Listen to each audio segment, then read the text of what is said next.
Hello, knowledge seekers. In this episode of 20-Minute Books, we delve into the rhythmic heart of How Music Works, a book that explores the multifaceted world of music through the keen eyes and ears of David Byrne, taking us on a journey from the primal beats of ancient history to the eclectic sounds of the modern era. Byrne illuminates the intricate layers that comprise the music we love. His insight is not just that of an observer, but of a seasoned practitioner. As a co-founder of the influential new wave band Talking Heads, his perspectives are enriched by decades of personal experience in the industry. How Music Works is a testament to Byrne's status not only as a rock and roll Hall of Famer, but as an esteemed artist whose acclaim spans an Oscar and a Golden Globe Award. The author of Bicycle Diaries and The New Sins, Byrne's voice resonates with authority and authenticity as he examines the complex relationship between music, technology, business, and the human condition. This book is a must-listen for anyone who craves a deeper understanding of the inner workings of the music business, the intimate bond between music and its environment, and the profound reasons why music resonates so deeply within us all. Whether you are a musician, a music lover, or simply curious about the forces that shape our auditory landscape, How Music Works offers a harmonious blend of history, science, and personal anecdotes that will enrich your appreciation for the soundtracks of our lives. Join us as we decode the mystery of music with David Byrne as our guide.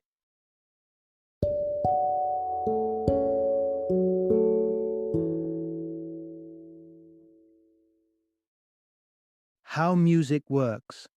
How Circumstance and Creativity Collide in Tune. Introduction. Unlocking the Magic. How Music Transcends Time and Influence. Imagine entering a world where every rhythm and harmony reveals a hidden narrative of human history and culture. How Music Works isn't just any rock star's memoir. It's a treasure trove of insights from a legend inviting us to understand the magic behind melodies that have moved millions. Embark on a sonic journey that stretches from the crude instruments of our ancient ancestors to the sleek digital beats throbbing in today's earbuds. Discover the surprising ways in which our environment shapes the soundtracks of our lives, much like how urban landscapes influence the songs of birds. Dive into the phenomena that transform ordinary venues into legendary stages where musical revolutions are born, and why some never step into the limelight. The narrative extends beyond tunes and octaves, exploring the profound impact music has on our societies. It can be a tool for harmony, a weapon against crime, and a ladder for lifting souls out of poverty. Prepare to have your ears and mind tuned to the profound influence of music, a universal language that continues to evolve, adapt, and inspire in unpredictable, extraordinary ways. Part 1. Music, not just from the heart, but shaped by our world. Ponder the origins of your favorite melody. Do you feel it was birthed from the artist's deepest feelings?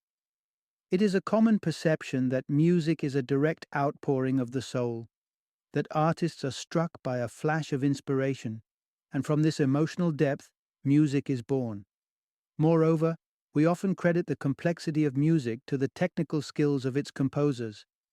Many believe that the relatively simple harmonics of medieval melodies were due to the lack of sophistication in composers' skills at the time. Yet let's strike a different chord and consider that these notions might miss a crucial part of the composition: the influence of surroundings on music creation. Take the grandeur of a Gothic cathedral with its high stone walls.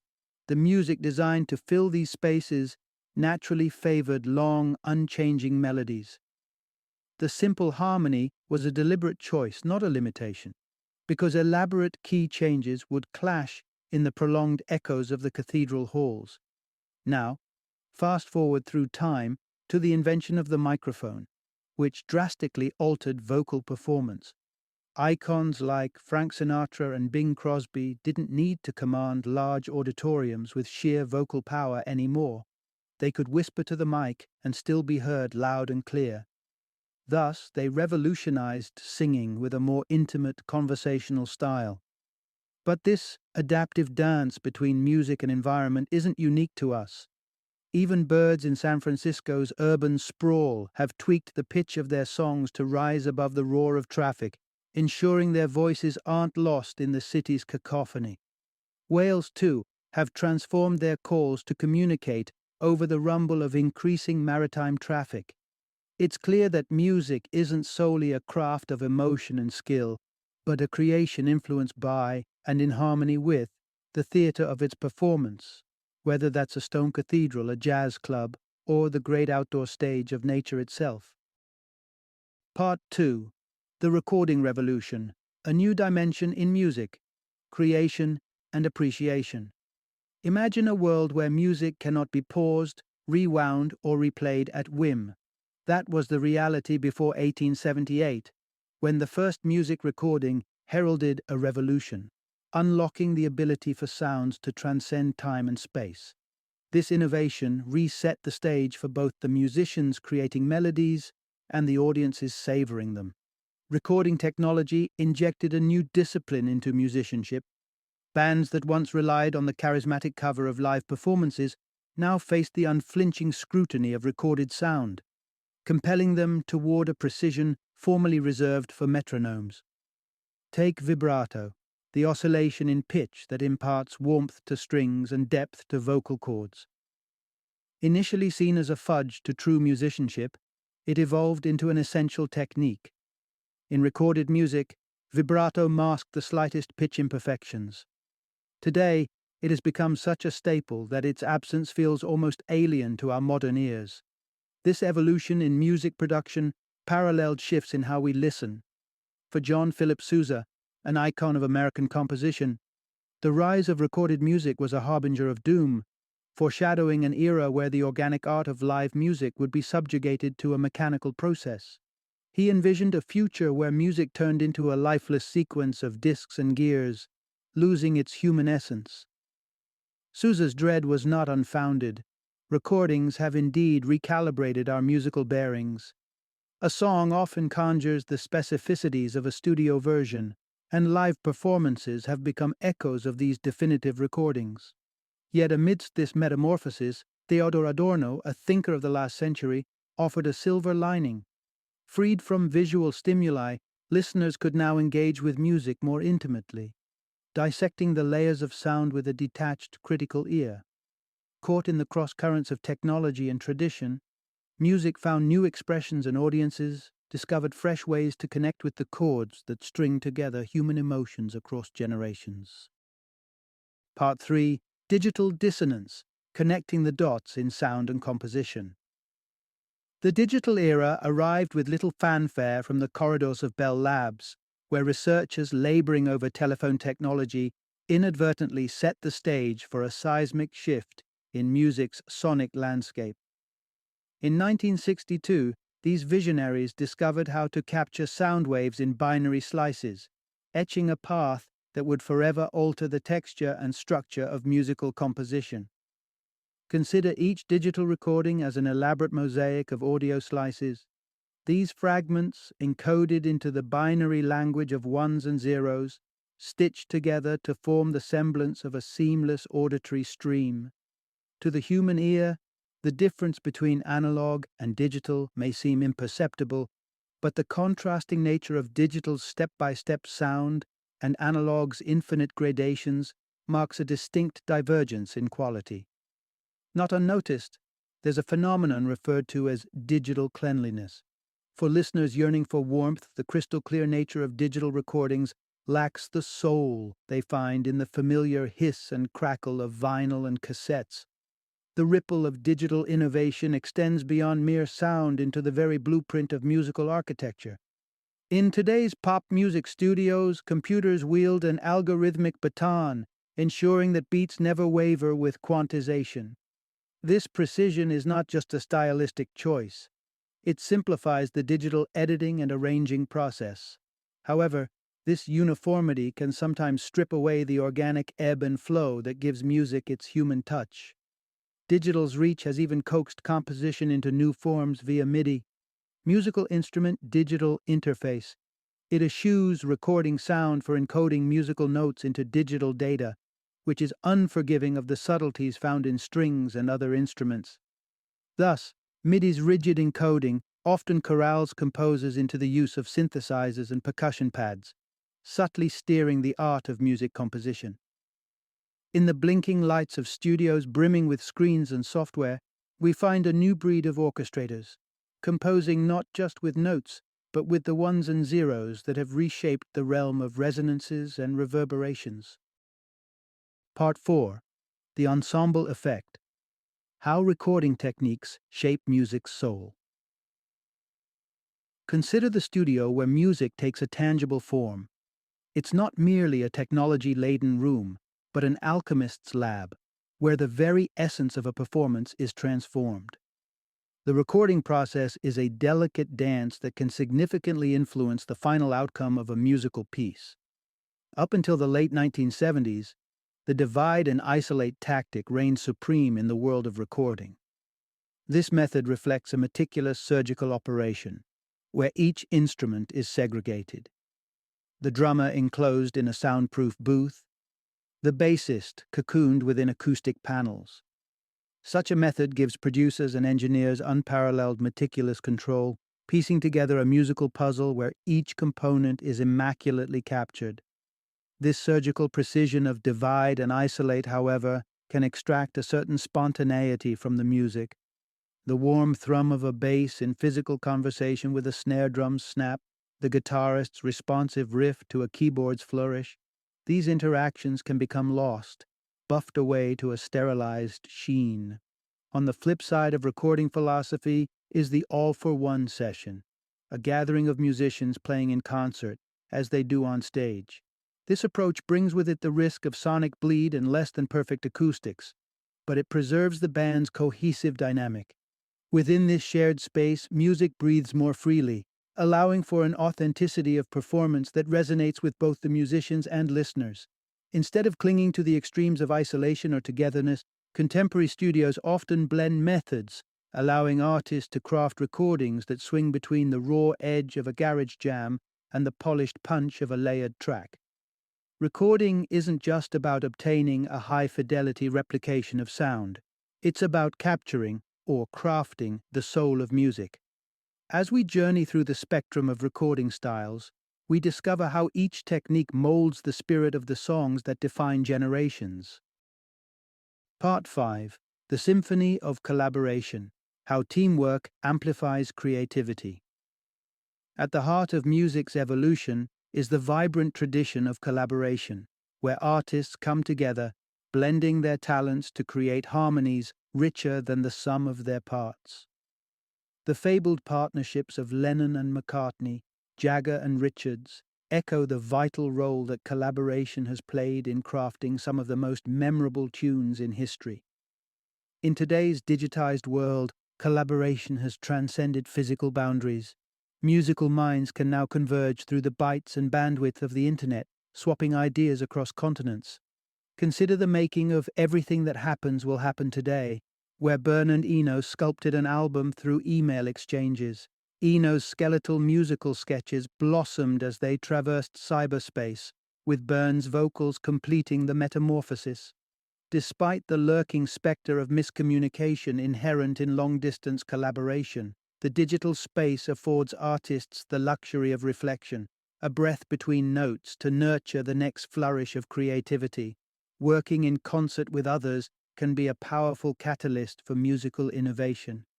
Weaker melodies find the nurturing they need to grow robust, the way Byrne's Psycho Killer, intended as a gentle ballad, evolved into the pulsing anthem recognized the world over thanks to the dynamic interplay with his bandmates.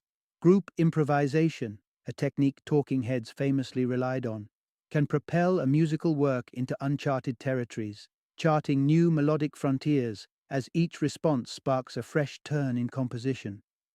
This method births both serendipitous breakthroughs and challenging divergences, yet both end up fueling the creative engines that drive a band's collective identity. In a culture of artistic cooperation, there's an implicit understanding that control is not lost but shared. allowing each member to zone in on their piece of the puzzle with greater clarity and passion. What might seem like a constraint in collaboration can emerge as a blessing, an amplified echo chamber of ingenuity, where solitude is replaced with the polyphony of partnership. Part 6. The Harmony of Adaptation, How Music's Business Model is Tuning Up. The turn of the millennium marked the onset of a challenging new movement in the music landscape, one where the tried and true methods of selling records began to wane. Digital distribution became the new standard bearer, and the once thriving model of record sales began to echo hollowly in an industry in flux. Taking stock of the situation reveals a stark truth. Very few artists today enjoy the luxury of living off record sales. Think about this. In 2009, a meager 2.1% of albums managed to break the 5,000 sales mark, a steep drop from the once gold standard of platinum sales. The transformation has been so radical that iconic retail music chains have fallen like dominoes, with Tower Records and Virgin Megastores closing their doors for good. Royalty deals, where artists banked on percentages from album sales, have become untenable for many musicians. The cost of producing a record frequently eclipses the royalties it could hope to amass, making the economics of music production disheartening for up-and-coming artists. Records, which once took center stage in the industry, have now been relegated to a promotional tool to drive up ticket and merchandise sales. But within the heart of this disruption beats a rhythm of opportunity. The music business is learning to improvise. Artists are carving out their own chords of independence, with trailblazers like Radiohead severing ties with EMI in favor of self-released albums, and Madonna parting ways with Warner Brothers to embrace Live Nation. The advent of home recording studios and the simplicity of digital distribution have amplified the allure of the DIY approach. From writing and producing to marketing their tunes, artists are orchestrating their creative destinies. As traditional record sales continue their descent on the charts, a new composition in music business emerges, one resounding with inventive opportunities and the freedom for artists to create their own genre of success. Part 7. The Stage is Set. How the Right Venue Can Craft a Musical Movement. Any concertgoer knows the venue is more than a backdrop. It's a vital character in the narrative of a live show. But go one step deeper, and you'll find that some venues are the seedbeds from which entire music scenes spring forth. An emblematic case is New York's CBGB, which metamorphosed from a biker hangout into the crucible of a punk and new wave movement in 1974. There are key ingredients that can transform any space into a musical hub. First, consider what a venue can offer its musicians beyond the spotlight. Fair compensation for their art is a foundational chord. CBGB hit the right note when its owner, nudged by Tom Verlaine, decided to let the band play for the door. This shift ushered in a new era for the once nondescript biker bar, making it a magnet for raw, unsigned talent hungry for a stage to call their own. Another note on the scale of importance is granting musicians complimentary access on their nights off. A venue teeming with artists becomes a fertile ground for audiences to flock to, raising its profile as the hotspot for the latest sounds. Then there's the architecture of acoustics. The shape, size, and situational context of a venue can engineer its success. CBGB's distinct dimensions, with its off-kilter walls and high ceiling, cultivated an acoustic quality that breathed life into the music. The lack of a backstage area threw artists into the mix with listeners, forging a personal connection and nurturing a loyal following. The creation of a music scene is more than a cultural nicety. It's an ecosystem for local talent to thrive and be heard. It doesn't take an opulent concert hall, just a venue that strikes the right chords of compensation, camaraderie, and constructive design. With these elements in play, a venue becomes more than a place of performance. It becomes the birthplace of a scene, where the music echoes long after the last note fades. Part 8. A Tune for Change. The Transformative Power of Nurturing Amateur Musicians. In the mosaic of the arts, each tile, whether an adept artist or a novice, plays a role in the vibrant cultural picture. Yet for decades, arts education has been structured not to stoke the creative fires of the masses but to instill refined appreciation, often relegating amateur musicians to the sidelines. The shift to sound recording altered music education's landscape, favoring interpretation and analysis of revered musical forms over the encouragement of raw creation. This approach can intimidate budding composers and often leads to undervaluing the act of making music itself. In the US, the reduced emphasis on arts education, a casualty of policy shifts like the No Child Left Behind Act, has turned creative exploration into an endangered species within school curriculums. But the consequences of this shift overlook the profound community and personal benefits that come from encouraging amateur musical endeavors. Amateur music making wields the power to be both a societal adhesive and catalyst for change. The camaraderie and joy found in the act of creation, the shared experience of performing in ensembles, are invaluable in weaving the social fabric. Moreover, music can do more than entertain. It can uplift entire communities. Take the uplifting story of Carlinhos Brown, who transformed Brazilian neighborhoods from areas of peril to havens of hope through music and culture centers. He proved that a drumbeat could echo louder than the allure of crime, wielding music as a tool for liberation and resilience. Another powerful example is Venezuela's El Sistema, born in the humble confines of a parking garage. The program not only raises virtuosos from the ranks but stands as a bulwark against poverty, providing disadvantaged youth with a means to rechart their destinies. As music invites a community to harmonize, it becomes a moral force and a spark for self-improvement. These stories are resounding endorsements for a new ethos, one that celebrates and supports the creator in every amateur, igniting a symphony of societal transformation. Part 9. The Universal Beat. Music as an Innate Human Experience. Nestled deep within the tapestry of human expression, music is more than an art form. It is an intrinsic element of our species' identity. Scholars expound various theories on the genesis of music. Some draw lines connecting the musical sounds shared between mothers and infants. Others find the roots of rhythm in the ambient sounds of nature or the primal calls of the wild, while the precise origin story of music varies.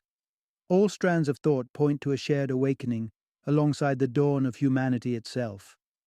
Digging into our shared past, we find relics of Neanderthals playing flutes some 45,000 years ago, tapping into melodies that resonate with today's white piano keys. It's as if music was etched into our very blueprint. This evolutionary tale is reflected in the musical aptitudes that come naturally to us. Even in their cradle song, infants reveal an innate understanding of musical structures, expressing preferences for melodious, stable harmonies, and demonstrating an uncanny ability to recognize relational pitches, the inherent understanding of a tune irregardless of the starting pitch. Music's sway over our well-being is as profound as it is therapeutic. Who amongst us hasn't felt the lifting of spirits under the influence of a beloved tune? Growing evidence suggests that music does more than move us. It engages and activates vast neural networks. For those wrestling with the intricacies of brain damage, melody can become a lifeline, guiding them through routines that might otherwise be insurmountable. This has given rise to melodic intonation therapy, an arsenal of harmony-driven techniques that harness music for healing. Our collective story, a narrative brimming with diverse cultures and epochs, finds a common chord in the music we cherish. As we uncover the cognitive, emotional, and social threads bound up in our musical fiber, we embrace a truth that resonates across all humanity. Music is not simply what we do. It's a vital part of what makes us human. Final summary. At its core, how music works is a testament to the profound impact context plays in shaping music's creation, performance, and reception. Whether it's echoing through the vaulted arches of a Gothic cathedral, tingling across the binary landscape of digital recordings, or uniting a sea of fans in a legendary dive bar. The surroundings dictate the sound waves of history. Music is not simply a cultural artifact or entertainment, it's a powerful instrument of cohesion and personal empowerment. From fostering nascent movements within local scenes to elevating amateurs into agents of social change, music stands as a testament to our shared humanity. The tale of music is ever evolving, curating new chapters with the advances of technology and shifts in the music business. Artists now have the digital keys to a global stage, a medium where they can craft, distribute, and market their visions more freely than ever before. This narrative confrontation between the traditional and the transformative within music sectors reveals an underlying harmony. Music is as boundless and resilient as the human spirit it encapsulates, echoing beyond the final echoes of any single track or performance.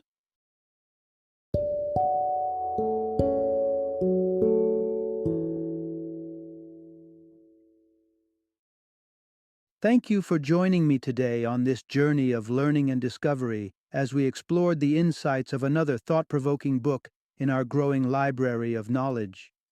If you've enjoyed our time together, please take a moment to follow our podcast, give us a 5-star rating, and share 20-minute books with other knowledge seekers. Your support truly means a lot. Don't forget to join me again in the next episode, where we will delve into another enriching book. Until then, happy reading and happy listening.